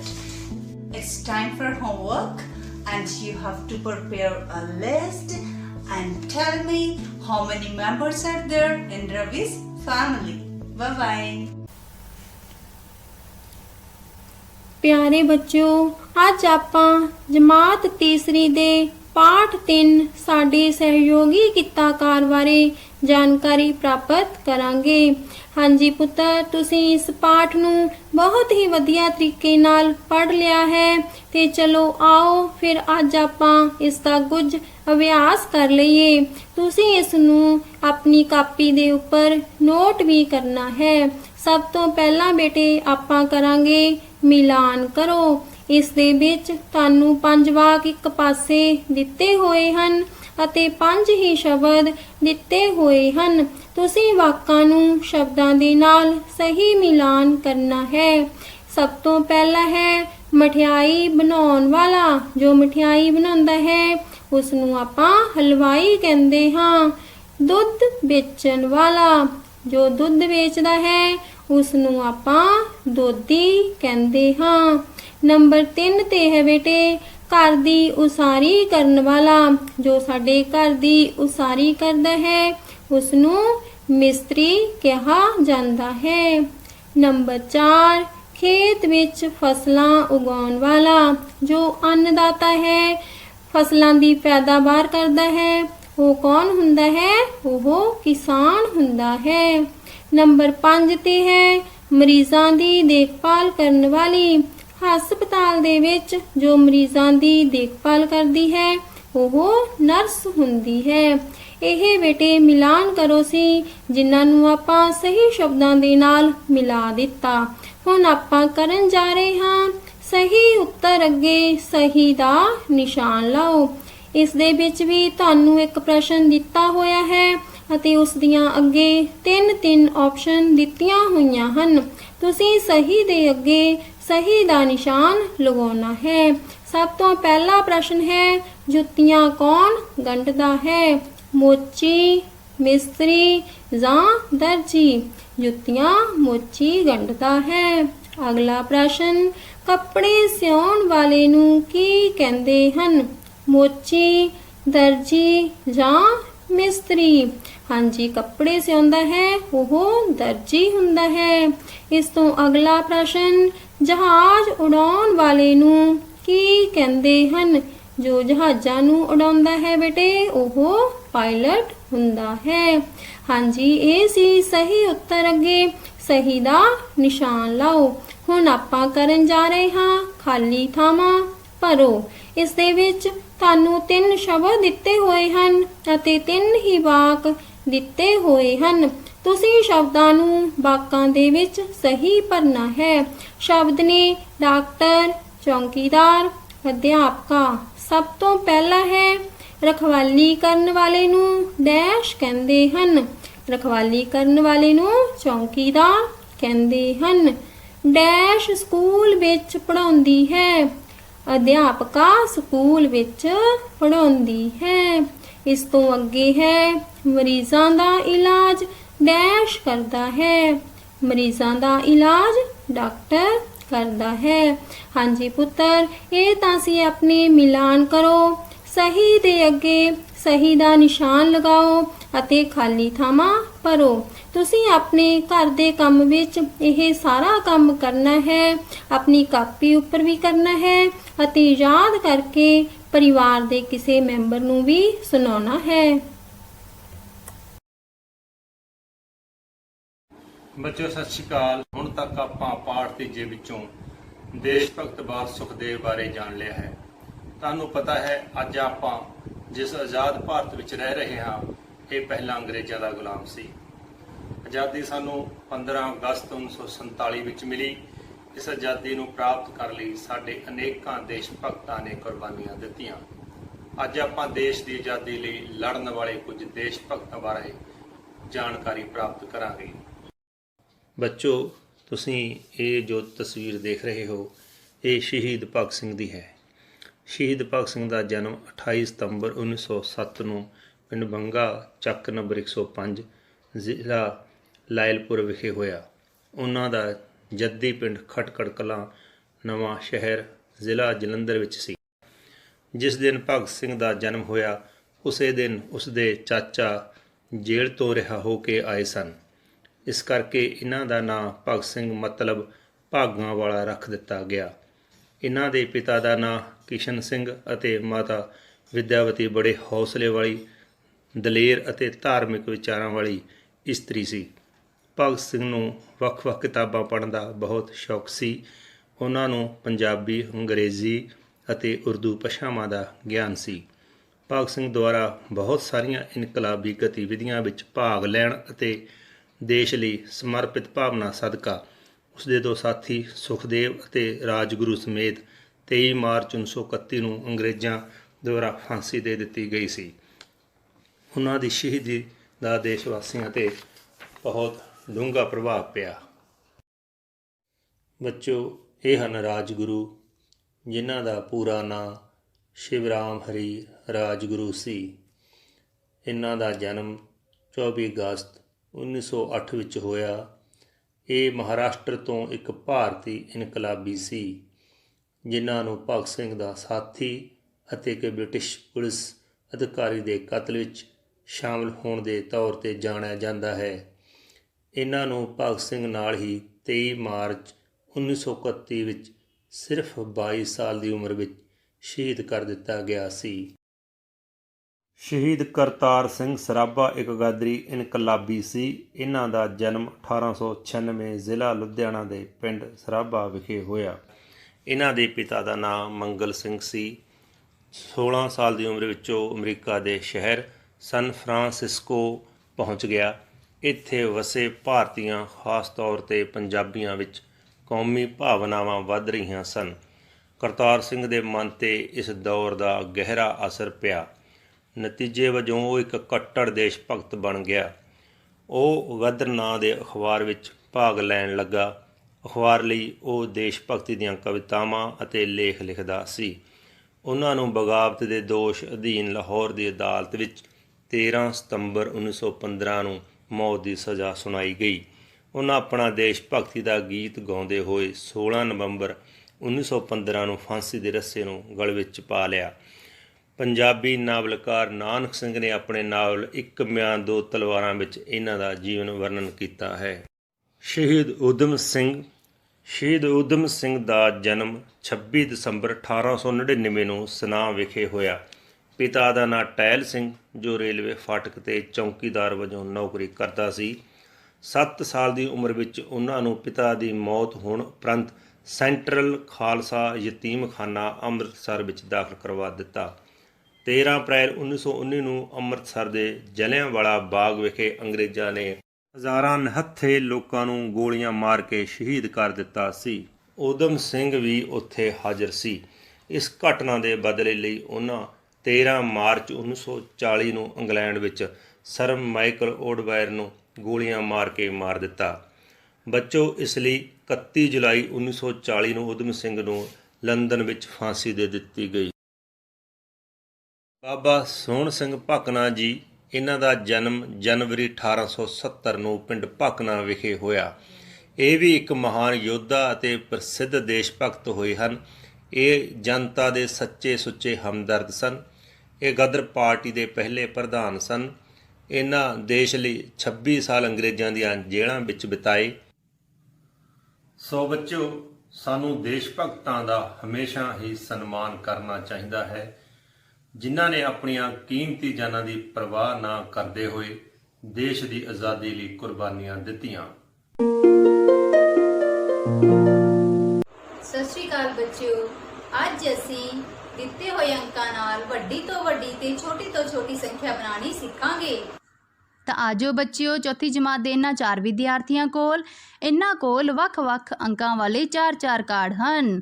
Sukhman ਨੇ ਕਿਹਾ ਕਿ ਕਿਉਂ ਨਾ ਇਹਨਾਂ ਕਾਰਡਾਂ ਨੂੰ ਆਪਸ ਵਿੱਚ ਵੰਡ ਲਈਏ ਤੇ ਵੱਖ-ਵੱਖ 4 ਅੰਕੀ ਸੰਖਿਆਵਾਂ ਬਣਾ ਲਈਏ। ਇਸ਼ਮੀਤ ਨੇ ਕਿਹਾ ਕਿ ਵੇਖਦੇ ਹਾਂ ਕੌਣ ਇਹਨਾਂ 4 ਅੰਕਾਂ ਦੀ ਵੱਡੀ ਤੋਂ ਵੱਡੀ ਤੇ 4 ਅੰਕਾਂ ਦੀ ਛੋਟੀ ਤੋਂ ਛੋਟੀ ਸੰਖਿਆ ਬਣਾਵੇਗਾ। ਤਾਂ ਦੇਖੋ ਬੱਚਿਓ, ਇਹਨਾਂ ਨੇ ਦਿੱਤੇ ਅੰਕਾਂ ਨਾਲ 4 ਅੰਕਾਂ ਦੀਆਂ ਸੰਖਿਆਵਾਂ ਬਣਾ ਲਈਆਂ ਹਨ, ਪਰ ਇਹਨਾਂ ਨੂੰ ਇਹ ਨਹੀਂ ਸੀ ਪਤਾ ਲੱਗ ਰਿਹਾ ਕਿ ਕਿਹੜੀ ਸੰਖਿਆ ਵੱਡੀ ਹੈ ਤੇ ਕਿਹੜੀ ਛੋਟੀ। ਤਾਂ ਚਲੋ ਬੱਚਿਓ, ਆਪਾਂ ਸਿੱਖਦੇ ਹਾਂ ਕਿ ਇਹਨਾਂ ਅੰਕਾਂ ਨਾਲ ਵੱਡੀ ਤੋਂ ਵੱਡੀ ਸੰਖਿਆ ਕਿਵੇਂ ਬਣੇਗੀ। ਹੁਣ ਬੱਚਿਓ, ਮੈਨੂੰ ਇਹਨਾਂ 4 ਅੰਕਾਂ ਦੇ ਵਿੱਚੋਂ ਦੱਸੋ ਕਿ ਕਿਹੜਾ ਅੰਕ ਸਭ ਤੋਂ ਵੱਡਾ ਹੈ। ਹਾਂਜੀ, 7। ਤਾਂ 7 ਨੂੰ ਆਪਾਂ 1000 ਦੇ ਸਥਾਨ ਤੇ ਰੱਖਾਂਗੇ। ਹੁਣ ਤੁਸੀਂ ਮੈਨੂੰ ਇਹਨਾਂ ਰਹਿੰਦੇ 3 ਅੰਕਾਂ ਦੇ ਵਿੱਚੋਂ ਦੱਸੋ ਕਿ ਕਿਹੜਾ ਅੰਕ ਸਭ ਤੋਂ ਵੱਡਾ ਹੈ। ਹਾਂਜੀ, 5। ਤੇ 5 ਨੂੰ ਅਸੀਂ ਹੁਣ ਕਿਹੜੇ ਸਥਾਨ ਤੇ ਰੱਖਾਂਗੇ? ਸੈਂਕੜੇ ਦੇ ਸਥਾਨ ਤੇ ਰੱਖਾਂਗੇ। ਹੁਣ ਇਹਨਾਂ ਦੋਨਾਂ ਵਿੱਚੋਂ ਕਿਹੜਾ ਅੰਕ ਵੱਡਾ ਹੈ? 3। ਤਾਂ 3 ਨੂੰ ਅਸੀਂ ਦਹਾਈ ਤੇ ਰੱਖਾਂਗੇ। ਤੇ ਹੁਣ ਰਹਿ ਗਿਆ ਸਾਡੇ ਕੋਲੇ 2 2 ਨੂੰ ਅਸੀਂ ਇਕਾਈ ਵਾਲੇ ਸਥਾਨ ਤੇ ਰੱਖਾਂਗੇ। ਤਾਂ ਬੱਚਿਓ ਇਹ ਕਿਹੜੀ ਸੰਖਿਆ ਬਣ ਗਈ? 7532। ਤਾਂ ਇਹ ਬਣ ਗਈ ਦਿੱਤੇ ਅੰਕਾਂ ਨਾਲ 4 ਅੰਕਾਂ ਦੀ ਵੱਡੀ ਤੋਂ ਵੱਡੀ ਸੰਖਿਆ। ਤਾਂ ਦੇਖੋ ਬੱਚਿਓ ਕਿਹਨੇ 4 ਅੰਕਾਂ ਨਾਲ ਵੱਡੀ ਸੰਖਿਆ ਬਣਾਈ ਹੈ? ਹਾਂਜੀ, ਸੁਖਮਨ ਨੇ। Very good. ਹੁਣ ਬੱਚੇ ਅਸੀਂ ਵੇਖਾਂਗੇ ਕਿ ਛੋਟੀ ਤੋਂ ਛੋਟੀ ਸੰਖਿਆ ਕਿਵੇਂ ਬਣੇਗੀ। ਤਾਂ ਦੇਖੋ ਬੱਚਿਓ ਇਹਨਾਂ ਅੰਕਾਂ ਦੇ ਵਿੱਚ ਸਭ ਤੋਂ ਛੋਟਾ ਅੰਕ ਕਿਹੜਾ ਹੈ? 2। ਤਾਂ ਸਭ ਤੋਂ ਪਹਿਲਾਂ ਅਸੀਂ 1000 ਦੇ ਸਥਾਨ ਤੇ 2 ਦਾ ਅੰਕ ਰੱਖਾਂਗੇ। तो चलो हुण मैनूं इंज दसो कि इन्हां तिन्नां विचों सब तो छोटा अंक किहड़ा है? 3। तो 3 नूं असीं सैकड़े की जगह ते रखांगे। हुण इन्हां दोनां विचों कौन छोटा है? 5। तो 5 अंक नूं असीं दहाई दे स्थान ते रखांगे ते रह गया अपने कोले 7। 7 नूं असीं इकाई दे स्थान ते रखांगे। हुण बच्चे साडे कोले इह किहड़ी संख्या बन गई? 2357। इस संख्या नूं बच्चे असीं इस तरह लिखते हाँ। तो देखो किसने 4 अंकों वाली छोटी तो छोटी संख्या बनाई है? हाँ जी, इशमीत ने। वेरी गुड बच्चियों। हुण मैं इन्हां विद्यार्थियों नूं 0, 1, 6 ते 4 अंकों वाले ਵੱਖ-ਵੱਖ ਕਾਰਡ ਦਿੱਤੇ ਹਨ ਤੇ ਇਹਨਾਂ ਨੂੰ ਕਿਹਾ ਹੈ ਕਿ ਤੁਸੀਂ ਇਹਨਾਂ ਅੰਕਾਂ ਨਾਲ ਵੱਡੀ ਤੋਂ ਵੱਡੀ ਤੇ ਛੋਟੀ ਤੋਂ ਛੋਟੀ ਸੰਖਿਆ ਬਣਾਉਣੀ ਹੈ। ਬੱਚਿਓ ਦੇਖੋ ਬੜੀ ਜਲਦੀ ਇਹਨਾਂ ਬੱਚਿਆਂ ਨੇ ਸੰਖਿਆਵਾਂ ਬਣਾ ਲਈਆਂ ਹਨ। ਚਲੋ ਹੁਣ ਅਸੀਂ ਦੇਖਦੇ ਹਾਂ ਕਿ ਇਹਨਾਂ ਵਿੱਚੋਂ ਵੱਡੀ ਤੋਂ ਵੱਡੀ ਸੰਖਿਆ ਕਿਹੜੀ ਹੈ। ਤਾਂ ਦੇਖਿਓ ਬੱਚਿਓ ਆਪਣੇ ਕੋਲ ਇਹ ਕਾਰਡ ਹਨ। ਤਾਂ ਹੁਣ ਅਸੀਂ ਦੇਖਾਂਗੇ ਕਿ ਇਹਨਾਂ ਵਿੱਚੋਂ ਸਭ ਤੋਂ ਵੱਡਾ ਅੰਕ ਕਿਹੜਾ ਹੈ। ਹਾਂਜੀ 6। ਤਾਂ 6 ਨੂੰ ਅਸੀਂ ਰੱਖਾਂਗੇ 1000 ਦੇ ਸਥਾਨ ਤੇ। ਹੁਣ ਇਹਨਾਂ ਚੋਂ ਵੱਡਾ 4। 4 ਨੂੰ ਸੈਂਕੜੇ ਦੇ ਸਥਾਨ ਤੇ, 1 ਨੂੰ ਦਹਾਈ ਦੇ ਸਥਾਨ ਤੇ 0 ਨੂੰ ਇਕਾਈ ਦੇ ਸਥਾਨ ਤੇ। ਤਾਂ ਹੁਣ ਸਾਡੇ ਕੋਲ ਇਹ ਸੰਖਿਆ ਬਣ ਗਈ 6410। ਤਾਂ ਇਹ ਬਣ ਗਈ ਦਿੱਤੇ ਅੰਕਾਂ ਨਾਲ 4 ਅੰਕਾਂ ਦੀ ਵੱਡੀ ਤੋਂ ਵੱਡੀ ਸੰਖਿਆ। ਤਾਂ ਦੇਖੋ ਕਿਹਨੇ 4 ਅੰਕਾਂ ਨਾਲ ਵੱਡੀ ਸੰਖਿਆ ਬਣਾਈ ਹੈ। ਹਾਂਜੀ, ਅਵਨੀਤ ਨੇ। Very good. ਹੁਣ ਬੱਚੇ ਅਸੀਂ ਛੋਟੀ ਤੋਂ ਛੋਟੀ ਸੰਖਿਆ ਬਣਾਵਾਂਗੇ। ਤੇ ਇਹਦੇ ਵਾਸਤੇ ਦੇਖੋ ਇਹਨਾਂ ਵਿੱਚ ਛੋਟਾ ਅੰਕ ਕਿਹੜਾ ਹੈ? 0। 0 ਨੂੰ ਰੱਖਾਂਗੇ 1000 ਦੇ ਸਥਾਨ ਤੇ। ਉਸ ਤੋਂ ਬਾਅਦ ਕਿਹੜਾ ਛੋਟਾ ਹੈ? 1। 1 ਨੂੰ ਸੈਂਕੜੇ ਦੇ ਸਥਾਨ ਤੇ। ਉਸ ਤੋਂ ਬਾਅਦ ਕੌਣ ਛੋਟਾ ਹੈ? 4। 4 ਅੰਕ ਨੂੰ ਦਹਾਈ ਦੇ ਸਥਾਨ ਤੇ 6 ਨੂੰ ਇਕਾਈ ਦੇ ਸਥਾਨ ਤੇ। ਤਾਂ ਸਾਡੇ ਕੋਲੇ ਕਿਹੜੀ ਸੰਖਿਆ ਬਣ ਗਈ? 146। ਆ ਕੀ ਬੱਚਿਓ ਇਹ ਤਾਂ ਆਪਣੇ ਕੋਲੇ 3 ਅੰਕਾਂ ਵਾਲੀ ਸੰਖਿਆ ਹੀ ਰਹਿ ਗਈ। ਅਸੀਂ ਤਾਂ 4 ਅੰਕਾਂ ਵਾਲੀ ਛੋਟੀ ਤੋਂ ਛੋਟੀ ਸੰਖਿਆ ਬਣਾਉਣੀ ਸੀ। ਹੁਣ ਬੱਚੇ ਅਸੀਂ ਕੀ ਕਰਾਂਗੇ ਕਿ 0 ਦਾ ਸਥਾਨ ਉਹਦੇ ਪਿੱਛੇ ਵਾਲੇ ਅੰਕ ਮਤਲਬ ਸੈਂਕੜੇ ਵਾਲੇ ਸਥਾਨ ਦੇ ਨਾਲ ਬਦਲ ਦੇਵਾਂਗੇ। ਹਾਂਜੀ, ਹੁਣ ਸਾਡੇ ਕੋਲੇ ਦਿੱਤੇ ਹੋਏ ਅੰਕਾਂ ਨਾਲ 4 ਅੰਕਾਂ ਦੀ ਛੋਟੀ ਤੋਂ ਛੋਟੀ ਸੰਖਿਆ ਬਣ ਗਈ। ਦੱਸੋ ਬੱਚੇ ਕਿਹੜੀ ਸੰਖਿਆ ਹੈ? 1046। ਇਸ ਸੰਖਿਆ ਨੂੰ ਬੱਚਿਓ ਅਸੀਂ ਇਸ ਤਰ੍ਹਾਂ ਲਿਖਦੇ ਹਾਂ। ਤਾਂ ਚਲੋ ਹੁਣ ਦੇਖਦੇ ਹਾਂ ਕਿ ਕਿਸਨੇ ਇਹਨਾਂ 4 ਅੰਕਾਂ ਦੀ ਛੋਟੀ ਸੰਖਿਆ ਬਣਾਈ ਹੈ।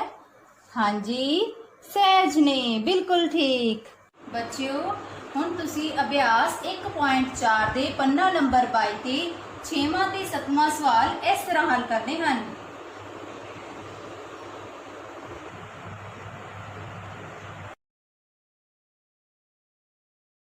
Hello kids, today we are going to discuss lesson number 2, the farmer and the bullock cart. But we will start this lesson with the picture walk first. Right? So our today's topic is to read this picture. Okay kids? To read this picture. Kids, what do you see in this picture? Yes? Keep looking at this picture. Okay, what do we see? Bullock cart, right? Here it is. We see a bullock cart in this picture. And now, what else? Who is sitting on the bullock cart? A farmer. Right? Okay. Now, look here.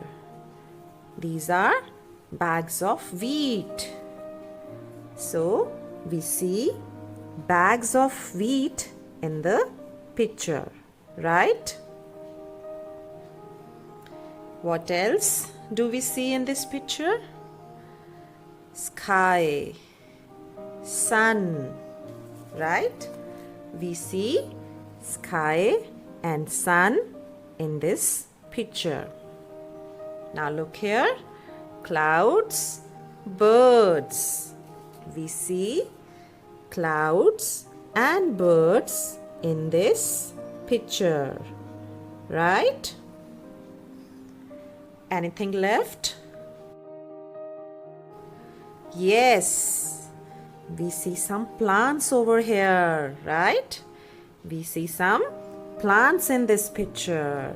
Okay, now we have seen a bullock cart, okay, a farmer, right? Farmer, then bags of wheat. All these are bags of wheat. Then we have seen sky, sun, right? Sun is there. And then clouds and birds, right? And of course some plants, right? All this we have noticed in this picture, okay? Now kids, let's revise all these words together, okay? Let's start. Bullock cart, farmer, bags of wheat, sun, clouds, birds, sky, plants. Kids, now it's time for your homework. Kids, today we have done these 8 words. Now your homework is to write them beautifully and neatly in your notebooks and learn these words by heart. Okay? Give your best. Thank you.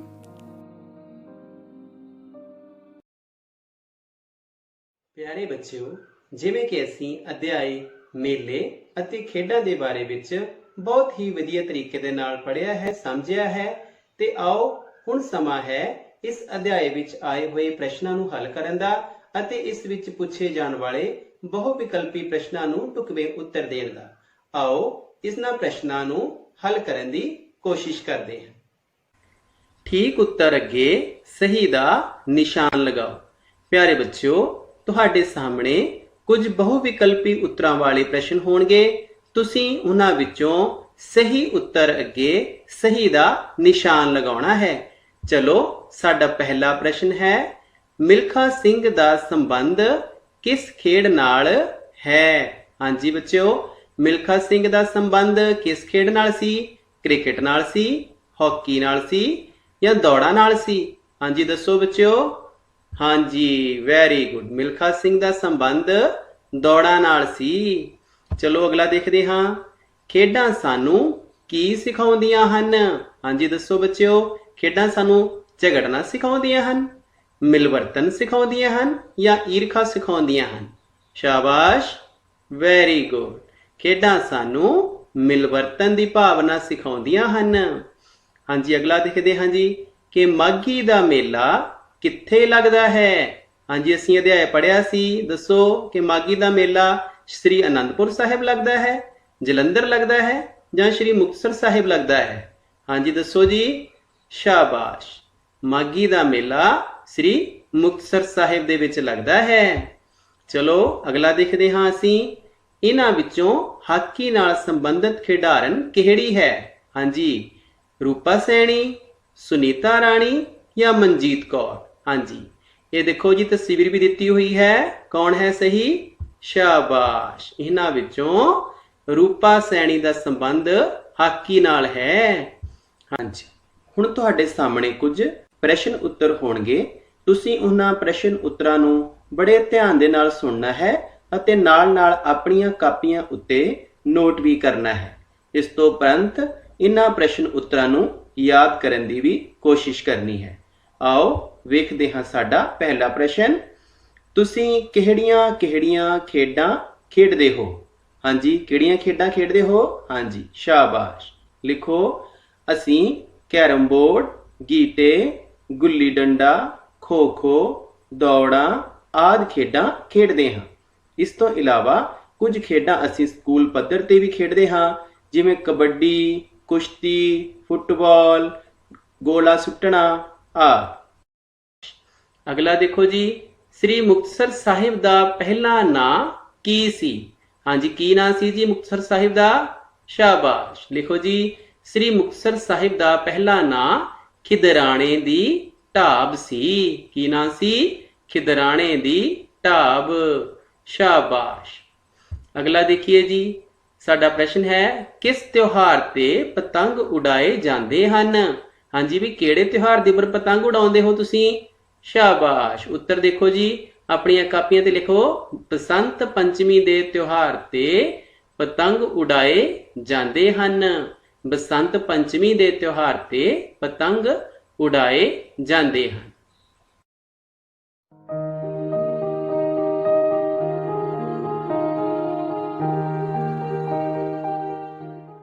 ਪਿਆਰੇ ਬੱਚਿਓ, ਸਾਡੇ ਦੇਸ਼ ਦੀ ਆਜ਼ਾਦੀ ਦੀ ਖਾਤਰ ਸ਼ਹੀਦ ਭਗਤ ਸਿੰਘ, ਸ਼ਹੀਦ ਰਾਜਗੁਰੂ, ਸ਼ਹੀਦ ਸੁਖਦੇਵ ਥਾਪਰ, ਸ਼ਹੀਦ ਕਰਤਾਰ ਸਿੰਘ ਸਰਾਭਾ ਅਤੇ ਸ਼ਹੀਦ ਊਧਮ ਸਿੰਘ ਵਰਗੇ ਅਨੇਕਾਂ ਹੀ ਯੋਧਿਆਂ ਨੇ ਆਪਣੀ ਜਾਨ ਦੀ ਕੁਰਬਾਨੀ ਦਿੱਤੀ ਹੈ।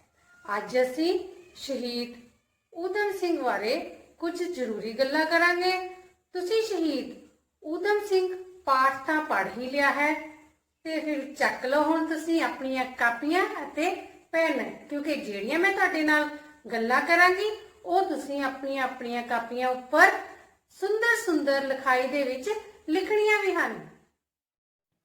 ਪਾਠ ਪੜ੍ਹਨ ਤੋਂ ਬਾਅਦ ਪਿਆਰੇ ਬੱਚਿਓ, ਕੁਝ ਹੋਰ ਯਾਦ ਰੱਖਣ ਯੋਗ ਗੱਲਾਂ ਇੱਕ ਮਹੱਤਵਪੂਰਨ ਭਾਗ ਹੈ, ਜਿਸ ਨੂੰ ਤੁਸੀਂ ਸਾਰਿਆਂ ਨੇ ਹੀ ਧਿਆਨਪੂਰਵਕ ਸੁਣਨਾ ਹੈ। ਤੁਸੀਂ ਸ਼ਹੀਦ ਊਧਮ ਸਿੰਘ ਦੇ ਜੀਵਨ ਬਾਰੇ ਬਹੁਤ ਕੁਝ ਪੜ੍ਹਿਆ, ਪਰ ਉਹਨਾਂ ਦੇ ਜਨਮ ਸਥਾਨ ਅਤੇ ਜਨਮ ਦੀ ਤਾਰੀਖ ਬਾਰੇ ਜਾਣਨਾ ਵੀ ਬਹੁਤ ਜ਼ਰੂਰੀ ਹੈ। ਪਿਆਰੇ ਬੱਚਿਓ, ਸ਼ਹੀਦ ਊਧਮ ਸਿੰਘ ਦਾ ਜਨਮ 26 ਦਸੰਬਰ 1899 ਈਸਵੀ ਨੂੰ ਪਿੰਡ ਸੁਨਾਮ, ਜ਼ਿਲ੍ਹਾ ਸੰਗਰੂਰ ਵਿੱਚ ਹੋਇਆ। ਸ਼ਹੀਦ ਊਧਮ ਸਿੰਘ ਦੇ ਪਿਤਾ ਸਰਦਾਰ ਟਹਿਲ ਸਿੰਘ ਅਤੇ ਮਾਤਾ ਸ਼੍ਰੀਮਤੀ ਨਰੈਣ ਕੌਰ ਸਨ। ਮੇਰੇ ਬੱਚਿਓ, ਇਸ ਤਸਵੀਰ ਨੂੰ ਧਿਆਨ ਨਾਲ ਵੇਖੋ ਅਤੇ ਪਹਿਚਾਣੋ। ਹਾਂਜੀ ਬੱਚਿਓ, ਇਹ ਤਸਵੀਰ ਸ਼ਹੀਦ ਭਗਤ ਸਿੰਘ ਦੀ ਹੈ। ਸ਼ਹੀਦ ਭਗਤ ਸਿੰਘ ਤੋਂ ਸ਼ਹੀਦ ਊਧਮ ਸਿੰਘ ਬਹੁਤ ਹੀ ਪ੍ਰਭਾਵਿਤ ਸਨ। ਸ਼ਹੀਦ ਊਧਮ ਸਿੰਘ ਸ਼ਹੀਦ ਭਗਤ ਸਿੰਘ ਨੂੰ ਆਪਣਾ ਗੁਰੂ ਮੰਨਦਾ ਸੀ। ਸ਼ਹੀਦ ਊਧਮ ਸਿੰਘ ਨੂੰ 31 ਜੁਲਾਈ 1940 ਈਸਵੀ ਨੂੰ ਅੰਗਰੇਜ਼ਾਂ ਨੇ ਲੰਦਨ 'ਚ ਫਾਂਸੀ ਦਿੱਤੀ। ਪਿਆਰੇ ਬੱਚਿਓ, ਹਰ ਵਾਰ ਦੀ ਤਰ੍ਹਾਂ ਇਸ ਵਾਰ ਵੀ ਅਸੀਂ ਪਾਠ ਅਭਿਆਸ ਦਾ ਭਾਗ ਊੜਾ ਜ਼ੁਬਾਨੀ ਅਭਿਆਸ ਕਰਨ ਜਾ ਰਹੇ ਹਾਂ, ਜਿਸ ਦੇ ਵਿੱਚ ਹਰ ਵਾਰ ਦੀ ਤਰ੍ਹਾਂ ਹੀ ਮੈਂ ਤੁਹਾਨੂੰ ਪ੍ਰਸ਼ਨ ਪੁੱਛਾਂਗੀ ਤੇ ਹਰ ਵਾਰ ਦੀ ਤਰ੍ਹਾਂ ਹੀ ਤੁਸੀਂ ਮੈਨੂੰ ਫਟਾਫਟ ਉੱਤਰ ਦੇਣੇ ਹਨ। ਚਲੋ ਫਿਰ ਸ਼ੁਰੂ ਕਰਦੇ ਹਾਂ ਜ਼ੁਬਾਨੀ ਅਭਿਆਸ। ਸਾਡਾ ਪਹਿਲਾ ਪ੍ਰਸ਼ਨ, ਸ਼ਹੀਦ ਊਧਮ ਸਿੰਘ ਦੇ ਪਿਤਾ ਜੀ ਕੀ ਕੰਮ ਕਰਦੇ ਸਨ? ਹਾਂਜੀ, ਸਾਰੇ ਹੀ ਬੱਚੇ ਹੱਥ ਖੜਾ ਕਰ ਰਹੇ ਨੇ, ਮੈਨੂੰ ਪਤਾ ਸਾਰਿਆਂ ਨੂੰ ਹੀ ਆਂਦਾ ਹੈ। ਪਿਆਰੇ ਬੱਚਿਓ, ਜਦੋਂ ਤੁਸੀਂ ਪਾਠ ਪੜ੍ਹਨਾ ਸ਼ੁਰੂ ਕੀਤਾ ਸੀ ਤਾਂ ਪਹਿਲੇ ਹੀ ਪੈਰੇ ਦੇ ਵਿੱਚ, ਪਹਿਲੇ ਹੀ ਵਾਕ ਦੇ ਵਿੱਚ ਤੁਹਾਨੂੰ ਉੱਤਰ ਮਿਲ ਜਾਂਦਾ ਹੈ ਕਿ ਸ਼ਹੀਦ ਊਧਮ ਸਿੰਘ ਦੇ ਪਿਤਾ ਜੀ ਰੇਲਵੇ ਫਾਟਕ ਤੇ ਇੱਕ ਚੌਂਕੀਦਾਰ ਦਾ ਕੰਮ ਕਰਦੇ ਸਨ। ਪ੍ਰਸ਼ਨ ਨੰਬਰ 2, ਜਲਿਆਂਵਾਲੇ ਬਾਗ ਵਿੱਚ ਸ਼ਹੀਦ ਊਧਮ ਸਿੰਘ ਨੇ ਕੀ ਵੇਖਿਆ ਸੀ? ਹਾਂਜੀ ਬੱਚਿਓ, ਜਲਿਆਂਵਾਲੇ ਬਾਗ ਵਿੱਚ ਸ਼ਹੀਦ ਊਧਮ ਸਿੰਘ ਨੇ ਆਪਣੀ ਅੱਖੀਂ 500 ਤੋਂ ਵੱਧ ਬੰਦਿਆਂ ਨੂੰ ਗੋਲੀਆਂ ਨਾਲ ਭੁੰਨੇ ਹੋਏ ਵੇਖਿਆ ਸੀ। ਹੁਣ ਅਸੀਂ ਕਰਾਂਗੇ ਸਾਡਾ ਤੀਸਰਾ ਪ੍ਰਸ਼ਨ। ਸ਼ਹੀਦ ਊਧਮ ਸਿੰਘ ਨੂੰ ਮਾਈਕਲ ਉਡਵਾਇਰ ਬਾਰੇ ਕਦੋਂ ਪਤਾ ਲੱਗਾ? ਹਾਂਜੀ ਸੋਚੋ, ਬਿਲਕੁਲ ਸਹੀ ਬੱਚੇ।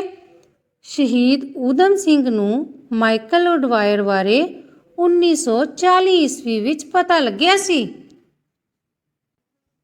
ਹੁਣ ਆਪਾਂ ਕਰਾਂਗੇ ਆਪਣਾ ਚੌਥਾ ਤੇ ਆਖਰੀ ਪ੍ਰਸ਼ਨ। ਸ਼ਹੀਦ ਊਧਮ ਸਿੰਘ ਨੇ ਮੁਕੱਦਮਾ ਚੱਲਣ ਤੇ ਬਿਆਨ ਵਿੱਚ ਕੀ ਕਿਹਾ? ਹਾਂਜੀ ਬਿਲਕੁਲ ਸਹੀ ਬੱਚਿਓ, ਸ਼ਹੀਦ ਊਧਮ ਸਿੰਘ ਨੇ ਮੁਕੱਦਮਾ ਚੱਲਣ ਤੇ ਬਿਆਨ ਵਿੱਚ ਕਿਹਾ ਸੀ ਕਿ ਮੈਂ ਮਾਈਕਲ ਉਡਵਾਇਰ ਨੂੰ ਮਾਰ ਕੇ ਦੇਸ਼ ਦੀ ਖਾਤਰ ਆਪਣਾ ਫਰਜ਼ ਨਿਭਾਇਆ ਹੈ, ਇਸ ਲਈ ਮੈਂ ਫਾਂਸੀ ਉੱਤੇ ਝੂਲ ਜਾਣਾ ਹੀ ਚੰਗਾ ਸਮਝਾਂਗਾ। ਹੁਣ ਵਾਰੀ ਹੈ ਘਰ ਦੇ ਕੰਮ ਦੀ। ਪਿਆਰੇ ਬੱਚਿਓ, ਤੁਸੀਂ ਆਪਣੀ ਪਾਠ ਪੁਸਤਕ ਦਾ ਪੰਨਾ ਨੰਬਰ 22 ਖੋਲ੍ਹਣਾ ਹੈ। ਉਸ ਤੋਂ ਤੁਸੀਂ ਕੁਝ ਹੋਰ ਯਾਦ ਰੱਖਣ ਯੋਗ ਗੱਲਾਂ ਅਤੇ ਜਵਾਨੀ ਅਭਿਆਸ ਵਿੱਚ ਪੁੱਛੇ ਗਏ ਪ੍ਰਸ਼ਨਾਂ ਦੇ ਉੱਤਰ ਆਪਣੀਆਂ ਆਪਣੀਆਂ ਕਾਪੀਆਂ ਉੱਪਰ ਸੁੰਦਰ ਸੁੰਦਰ ਲਿਖਾਈ ਦੇ ਵਿੱਚ ਲਿਖਣੇ ਹਨ। ਧੰਨਵਾਦ। ਪਿਆਰੇ ਬੱਚਿਓ, ਸਤਿ ਸ਼੍ਰੀ ਅਕਾਲ। ਠੀਕ ਠਾਕ ਹੋ ਬੇਟਾ? ਹੁਣ ਤੱਕ ਬੇਟਾ ਆਪਾਂ ਸੰਖਿਆਵਾਂ ਨੂੰ ਵੱਧਦੇ ਕ੍ਰਮ ਅਤੇ ਘਟਦੇ ਕ੍ਰਮ ਵਿੱਚ ਪੜ੍ਹਨਾ ਤੇ ਲਿਖਣਾ ਸਿੱਖਿਆ। ਅੱਜ ਬੇਟਾ ਆਪਾਂ ਕੁਝ ਅੰਕ ਦੇ ਨਾਲ ਵੱਖ-ਵੱਖ ਸੰਖਿਆਵਾਂ ਨੂੰ ਬਣਾਉਣਾ ਸਿੱਖਾਂਗੇ। ਇਹ ਬੇਟਾ ਕੁਝ ਅੰਕ ਕਾਰਡ ਨੇ, ਹੁਣ ਆਪਾਂ ਇਹਨਾਂ ਤੋਂ ਸੰਖਿਆ ਬਣਾਵਾਂਗੇ। ਆ ਦੇਖੋ ਬੇਟਾ, 2 3 5 8 ਤੇ 7। ਇਹ ਬੇਟਾ ਦੇਖੋ, ਇਹ ਸੰਖਿਆ ਬਣ ਗਈ 23,587। ਹੁਣ ਇਹਨਾਂ ਹੀ ਅੰਕਾਂ ਨੂੰ ਬੇਟਾ ਆਪਾਂ ਅੱਗੇ ਪਿੱਛੇ ਕਰਦੇ ਆਂ ਤੇ ਦੇਖਦੇ ਆਂ ਕਿ ਕਿਹੜੀ ਨਵੀਂ ਸੰਖਿਆ ਬਣਦੀ ਹੈ। ਇਹ ਕਾਰਡ ਆਪਾਂ ਇੱਥੇ ਲੈ ਗਏ, ਇਸ ਕਾਰਡ ਨੂੰ ਆਪਾਂ ਜਗ੍ਹਾ ਬਦਲੀ।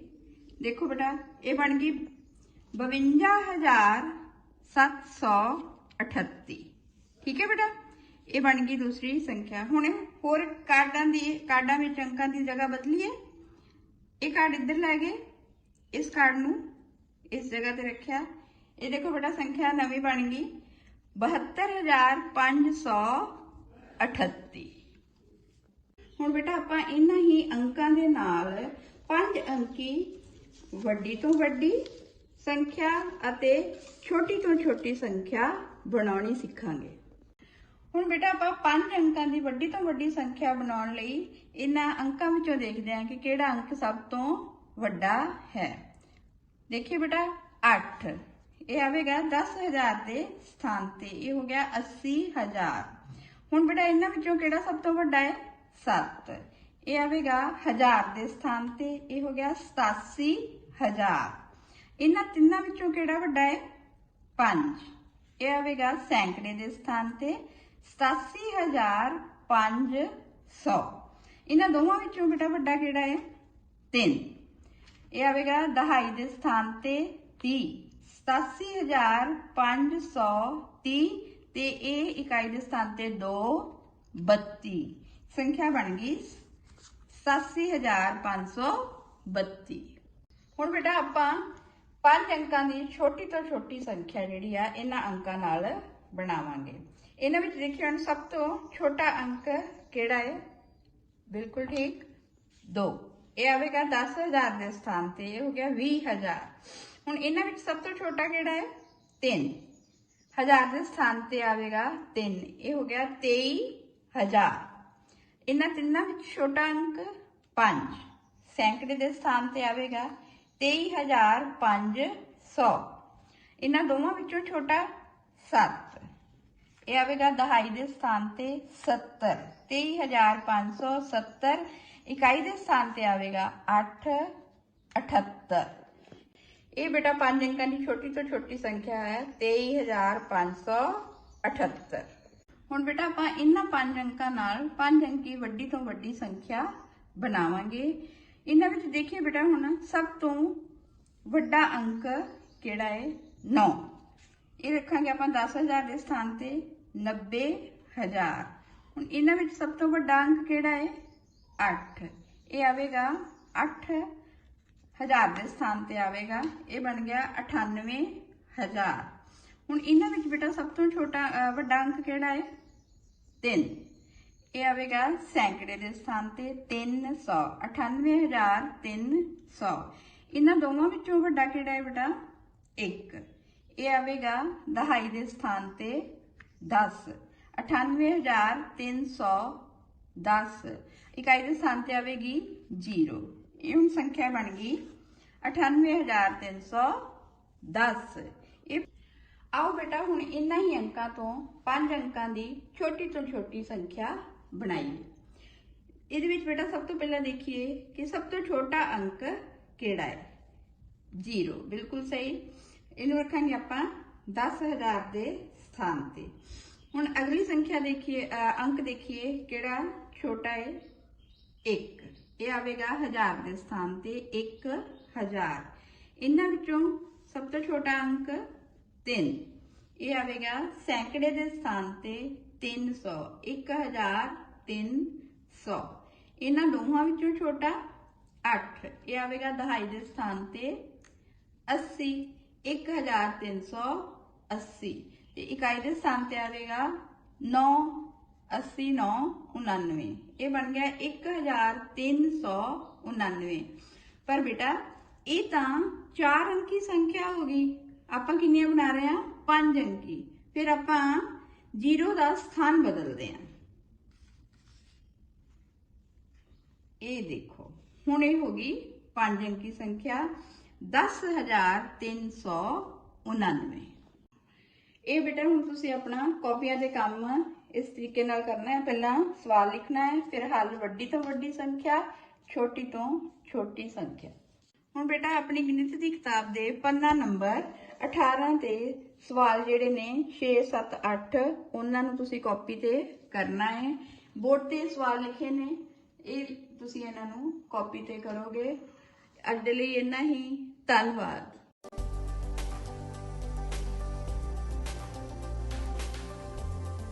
Hello children, today we are going to discuss exercise 5. Let's read. It's given on page number 14 in your book. Exercise is read aloud the following words. Here some words are given and these words are rhyming, ending with same letters I-G-H-T and giving same sound it. Let's read these words. Children, I have prepared a book for you to read words. This is my word book. Let's read words from this book. Today we are going to read words ending with it. I-G-H-T, it. Let's read. Fight, sight, night, tight, right, might, light,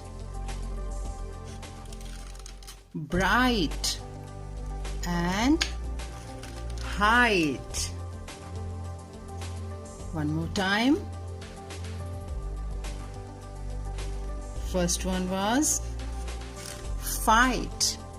Here, student, you can feel that I is giving a long sound. Fight. And letter G and H are silent. They are not giving their sound. Fight.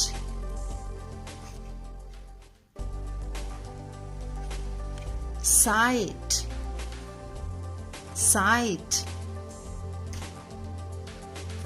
Night. Tight. Right. Might. Light. Bright and height. Okay. Students, you can add more words ending with sound "ite."